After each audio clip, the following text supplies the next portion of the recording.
as most of you know watching this, for a period of time I had a hot dog cart. I tried it as a way to make a living, and unfortunately, or fortunately, however you want to look at it, I got a lesson in location. If you're going to try to sell hot dogs or anything out of a vending cart, you have to have a lot of foot traffic to sell enough hot dogs to make any money. Anyway, what I wanted to tell the story about, though, was that there's a place here in Jacksonville called Houlihan's. It's one of the busiest bars in Jacksonville, and it caters pretty much to, young boys and girls in their early 20s. And their whole idea is their marketing is to come there and drink too much and dance a lot to loud music, and hopefully you'll get to hook up with somebody that you can go home with, and who knows, perhaps eventually date and marry. That's kind of their shtick, it seems to me. So anyway, when I got my hot dog cart, several people said you need to go sell your hot dogs on Saturday night at Houlihan's because there's just hundreds and hundreds of people there, and if you could sell your hot dogs there, you could really do well. So I do a little research, and I find out who the guy is that owns Houlihan's, but I also find out that the guy who owns Houlihan's does not own the space. He leases the space from at that time there was a little drugstore there, and the pharmacist who owned the drugstore also owned this little strip mall, basically, where this bar Houlihan's was. So I can't get the guy that owns Houlihan's to talk to me. Stop by there 2 or 3 times, leave a card, try to call.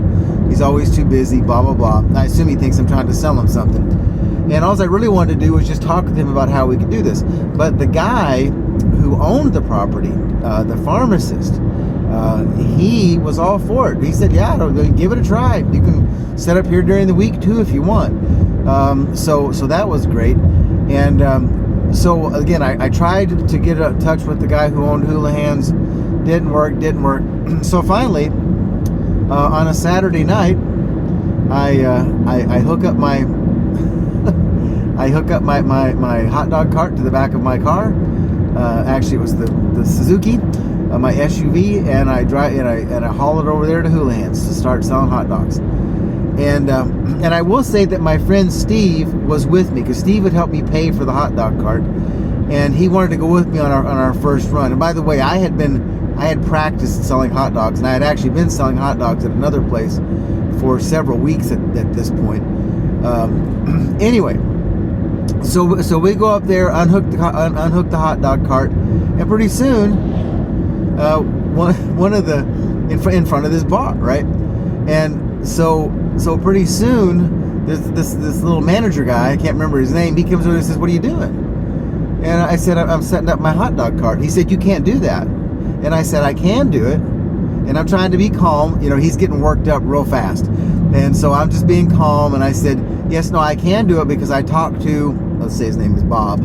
And Bob said that I could set this up. I could set up here. He knows that I'm doing it tonight. "Well, you can't do that. This is our crowd." I said, "I understand that.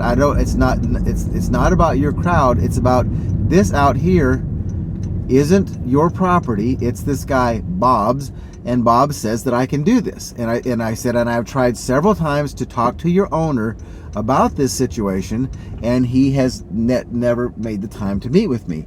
So then the manager guy goes, and again, yeah. So then the manager gets, like, by this time there's like 3 or 4 bouncers hanging around behind him with their arms crossed, looking all stern.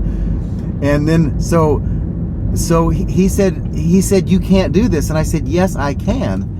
And then he had the bouncers moving closer to me, and they get right up next to him, and he said, and the little manager guy says, "Look, you've got a choice to make right now." And I looked at him and I said, "Really?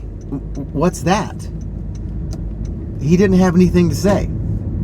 And the reason was that, of course, I wasn't a 21-year-old boy drunk trying to start a fight that was going to be intimidated by these guys with their big arms and their attitude, because I'm an adult.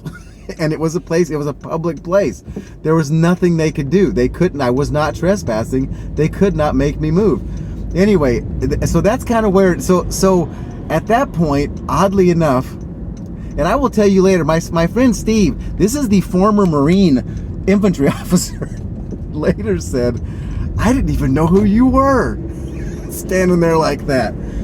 Anyway, so, but again, when you know you're in the right, you don't have to put up with people's bull. Anyway, so he says, hang on a minute. And I said, that's fine. We'll wait. So then after a few minutes, he comes back out and he says, I just called my boss, and he says, yes, you're right. You did try to talk to him, and he didn't talk to you. And he says, so what he would like to do is for you, and he doesn't mind you coming here, but what he would like you to do is come back tomorrow night, but then talk with us before you do what you're going to do, where you're going to set up, and so we can work together on this. And I said, that's great. That is lovely. And so that's how we did it. And so for several months, I sold hot dogs outside that place, but also I learned another lesson as well. But anyway, yeah.